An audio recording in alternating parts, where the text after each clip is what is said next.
ಛೇ, ನಾನೇ ಸರಿ ಇಲ್ಲ ಅನ್ಸುತ್ತೆ. ನಮ್ಮ ಅತ್ತೆನ ನಾನು ಕರೆಕ್ಟಾಗಿ ಅರ್ಥನೇ ಮಾಡ್ಕೊಳಲ್ಲ.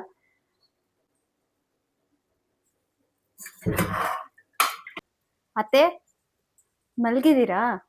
ಸರಿ ಮಲ್ಕೊಳ್ಳಿ, ನಾನು ಆಮೇಲೆ ಬರ್ತೀನಿ. ಏನ್ ಹೇಳಮ್ಮ?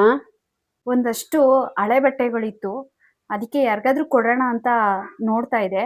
ಫಸ್ಟ್ ನಿಮ್ಮ ಹತ್ರ ಕೇಳ್ಬಿಟ್ಟು ಆಮೇಲೆ ಬೇರೆಯವ್ರು ಕೊಡೋಣ ಅಂತ ಕೆಳಗಡೆ ವಾಚ್ಮೆನ್ ಅವನಲ್ಲ, ಅವ್ರ ಮಕ್ಳಿಗಾರ ಕೊಡಮ್ಮ, ಪುಣ್ಯ ಬರುತ್ತೆ. ಯಾಕೆ ಸಪ್ಕಿದ್ಯಲ್ಲ ಮತ್ತೆ ಬೇಜಾರಲ್ಲಿ ಇದೆಯಲ್ಲಕ್ಕೆ? ಏನೂ ಇಲ್ಲ ಅತ್ತೆ. ಇತ್ತೀಚೆಗೆ ನಿಮಗೆ ಹಿಂದಕ್ಕೆ ತಿರ್ಕೊಂಡು ಮಾತಾಡ್ತಾ ಇದೆ, ಬಾಯಿಗೆ ಬಂದಂಗೆ ಬೈದ್ಬಿಟ್ಟೆ. ನೀವು ನನಗೆ ಒಂದು ಮಾತು ಬೈತಿಲ್ವಲ್ಲ, ಅದಕ್ಕೆ ಎಲ್ಲೋ ಒಂದು ಕಡೆ ನನಗೆ ಬೇಜಾರಾಯಿತು. ನಿಮಗೆ ಸಿಕ್ಕಾಬಿಟ್ಟೆ ನೋವು ಕೊಟ್ಬಿಟ್ಟೆ ಅಂತ ಅನ್ಸುತ್ತೆ ಅತ್ತೆ.